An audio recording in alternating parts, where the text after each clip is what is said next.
Estem fent un documental per Televisió de Catalunya, per l'Espai Sense Ficció, que anirà sobre el valor de la cultura de l'esforç, tractarà sobre la cultura de l'esforç en definitiva.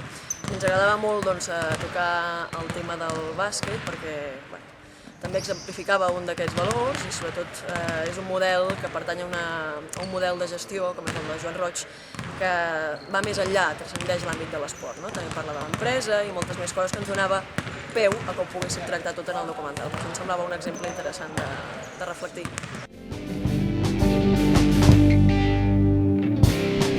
Ahora vuelvo a recordar el oasis de tu cuerpo en mi desierto.